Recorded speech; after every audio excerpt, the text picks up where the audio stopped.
Hey everyone, this is Luminous coming at you with a pro Dota commentary, and today we're going to be doing things a little bit differently. I'm actually casting this game live from WOG TV, so this is when I'm casting this game over in Malaysia. Nirvana, China, and EHome is actually playing in the winners brackets finals. You can see this, I'm not controlling anything, the replay is just speeding up itself. It's trying to catch up to the live stream, so I can't really slow down for this pick and ban analysis. So I mean, those heroes, you're seeing what is on the screen. I'm gonna try my best to talk really quickly here. You can see that Syllabir is still not banned. Syllabir is the SMM hero. Syllabir being first picked by Nirvana China, picking up the winner as well. Meanwhile, EHome going for the Visage. I don't think the Visage is just first pick worthy, but EHome apparently feels so. And I mean, if you're watching this game, you would have seen probably the triple commentary done by Ian, Jack, and myself. And I'm casting this game right after that game, so I'm pretty pumped after that adrenaline-intensive game. Looks like the exact same heroes being picked up: Visage, Sven, and a Tinker, and they are really feeling like Tinker is one of those heroes. Now, we saw Tinker could have matched up a little bit. You know, he matched up pretty well against an Alchemist, but let's see whether he can match up just as well against a Syllabir. The strength of a Syllabir is having a lot of tanking power and the ability to push extremely well, so I'm not sure whether that laser is going to be enough, but keep in mind that laser nowadays in 6.69C did receive a buff. It's a permanently 2-second miss chance, so if he fires it off a really strong physical DPS hero, is going to render that Syllabir really useless. And again, DGC Enigma being third pick. Yes, his mom's not watching today, but he is still one of the best Enigma player in the world. You have seen that in my past commentaries, and a very safe silencer ban for themselves to protect that Enigma. You saw that in the WDC finals game too, how they silenced, you really wrecked the Enigma. Now they're protecting themselves. And a bottom ban, really strange bans here, and we do see Dusa being picked up for the EHome.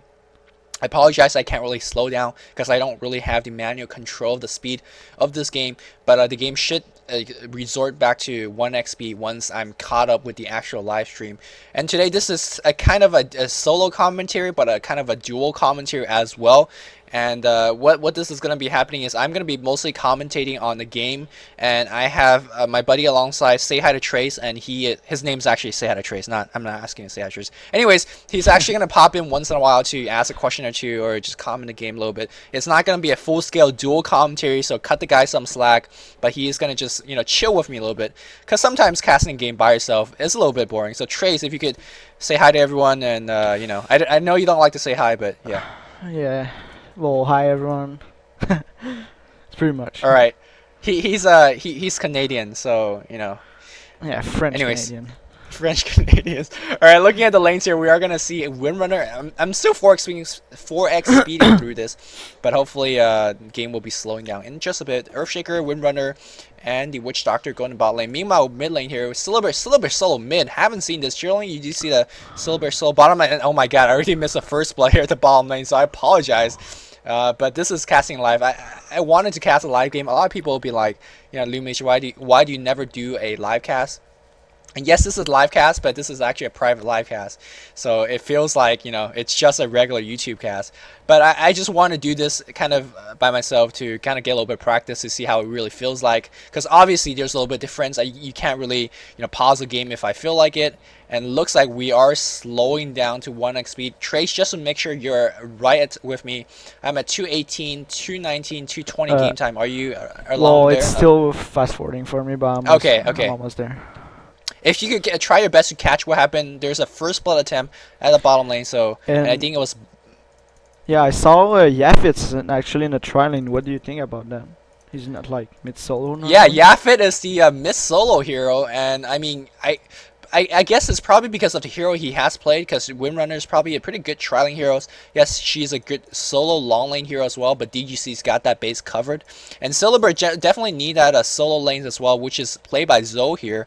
And I mean, yes, I don't know, because Silver, in my opinion, not the best solo mid hero, because he can't really take advantage of the runes really too well. He's gonna get bullied by the Tinker. I mean, EHome X just played an awesome Tinker in that last game I casted with Ian and Jack, and I think he's right now really bullying Zoe. Zoe is sitting at 8 and 7, so he's doing not too bad, but Tinker 9 and 5, so he's not too far in between. Once Tinker picks up like level 5 or 6, once he gets his magic bottle, he will be spamming. He's already really, I mean, that Spear Bear can get lasered down extremely quickly. Now, we are seeing a Spear Bear a lot in SMM, and there's some interesting item choices on the Spear Bear. A lot of players I've seen start with the stout shield, so a Spear Bear could tank a little bit more creep wave.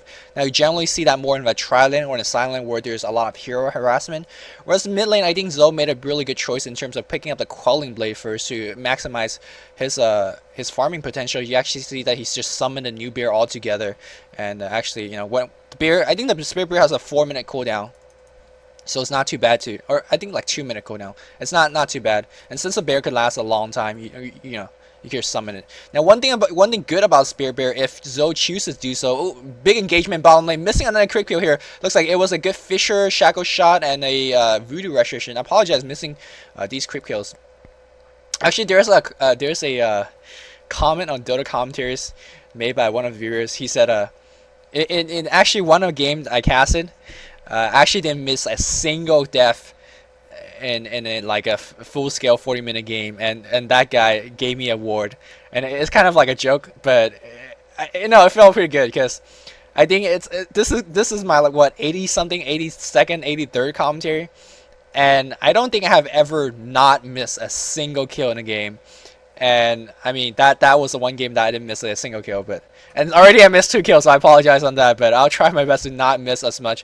Meanwhile, in the mid lane here, one thing about Spear Bear is once he turns level 5, that hero becomes a little bit dangerous, canceling the salve, another salve being popped immediately.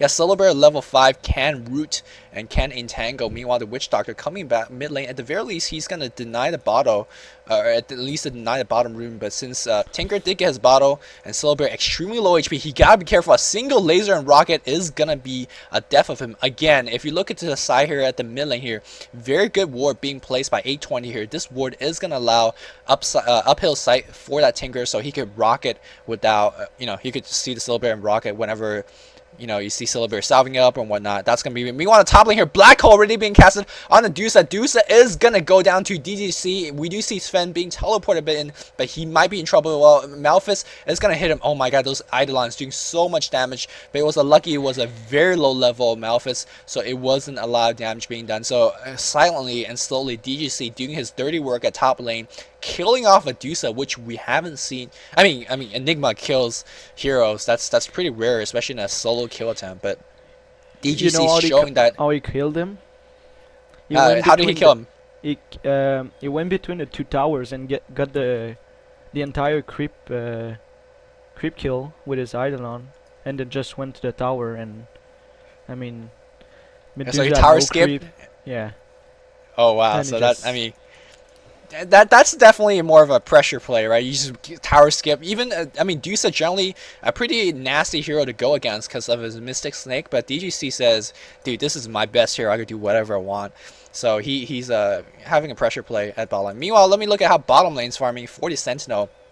19 and 4 against the Visage, which is 13 and 4. So I mean, every time I look at this bottom lane, nothing is happening. But whenever I look away, there's so much killing attempt. As we see a great Shackle shot here, a Fisher is gonna hit on, but no. Wow, Winmer extremely low. But keep in mind that Soul Assumption is a 4-second cooldown. We see the power of Soul Assumption. Now Witch Doctor might be in trouble. Keep in mind that Stormbolt is a 15-second cooldown. Sven does have mana. No, they're gonna turn back. Now they're gonna focus on these. Oh, Fisher is gonna just end that Genki by him. I think that Sven could have just kept chasing, but maybe he was a little bit worried about the cast cooling down as well.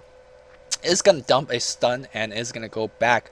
And again, checking on the Tinker mid farm, 19 and 11. That's so many to deny here. We are seeing Zoe here slowly but surely falling behind it. Yes, the level is a little bit even, but I mean, Tinker is just so far ahead in terms of C. Actually, never Actually, mind. Zoe Spirit Bear have at more, yeah. 22.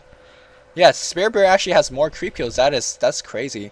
So I'm not sure how he's doing it. Actually, probably doing a pretty good job in terms of last sitting.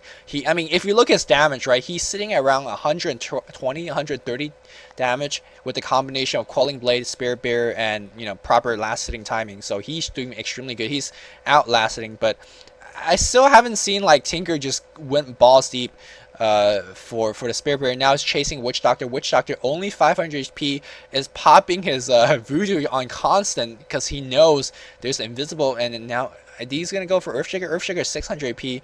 Meanwhile, Witch Doctor, he's just chasing them. I'm not too sure why. Like, he's just wasting his time. And I don't think that that's a good way to spend his time. Meanwhile, looking at the top lane here, I want to see how DGC is farming. 22 and 7, not too bad. Dusa 42 and 13. My God, this way, by the way, is Burning, probably the best farming player in the world.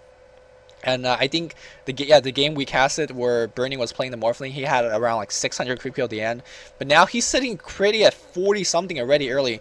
And now we are seeing Yafet is going to join the top lane, probably going to try to push off this lane. And they are going to have a really good time to do so. Basil Ring is popped on here, using the ultimate Stone Gaze to kill the Eidolons. I'm not sure whether you actually get the go for it. Witch Doctor is going to come around.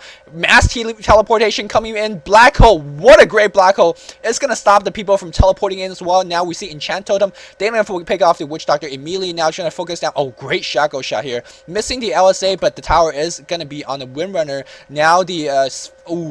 Sven in a little bit of trouble, a lot of physical damage, but a lot of HP as well. One more hit is going to go down to DGC's net. Now Slayer is going to go down as well, but not before he pick off the Earthshaker. Yes, DGC getting a double kill. Keep in mind that he killed the Dusa as well, and I think they are going to kill the tower. Yes, Eidolons. Really, that was a perfect early game Black Hole. Seeing the teleport coming in, just casting a Black Hole on nothing but the Dusa and the ground behind it, knowing that the teleportation is either going to be cancelled or is going to be coming immediately. Now we are going to see the first tower going to go off. By the way, this is winner brackets finals of WDC. This is the best of one only, and we are going to see a save. Yeah, the difference between a loading from a WOG TV and an actual replay. The replay, it cuts out all the save scene, but here, it doesn't. So actually, let's go back to Trace. Who do you think is having the advantage so far? How do you feel about this game so far? I think Nirvana China has the advantage, even though like they kind of lost that trialing but I mean, they got the tower. DGC is quite farm, and he killed like twice Medusa. So, yeah.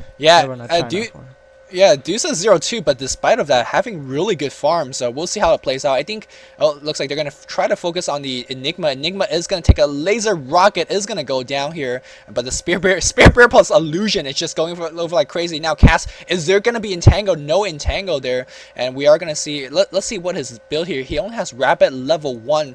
So that means he grabbed a couple of level of Synergy, grab a level of True Form. And if you guys are not really familiar with what Syllabear does as a hero, of course he's going to be maxing his bear. That bear is probably level 4 by now. And what Rapid does is increase the attack speed of both the bear and the hero. And Synergy makes the bear, attack faster, attack longer, more damage, and things like that. And makes your Rapid a little bit longer as well. True Form turns himself into a bear, and he'll have damage. We are going to see this pushing power of Syllabear. He could just mow down this tower fairly easily. Let's see if there's going to be a clutch done. No clutch done here. And now Syllabear turning into True Form. They're going to focus on the Witch Doctor here. Great choice. Laguna Blade pop immediately. Syllabear turning back to the Spirit Bear form. No idea why.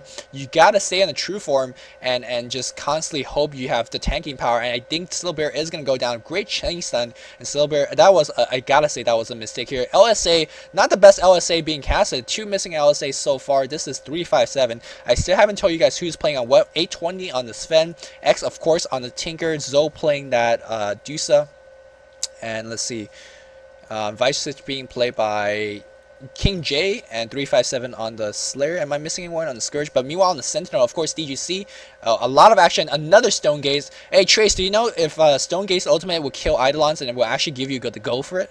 Yeah, I think it give you the goal. Yeah, so each Eidolon gives around like 30 gold. So if there's 6 of them, and you pop G, that's what, 6 times 30. That's like 200 gold almost. So that's not too bad for a farming technique. And Dusa's, I mean, Dusa right now is pretty much out of control. 68 in 12 minutes. You do the math. That's around 6 a minute. Close to it, not as much. So, and he's farming Eidolon as well. And yes, he did go 0 and 2, but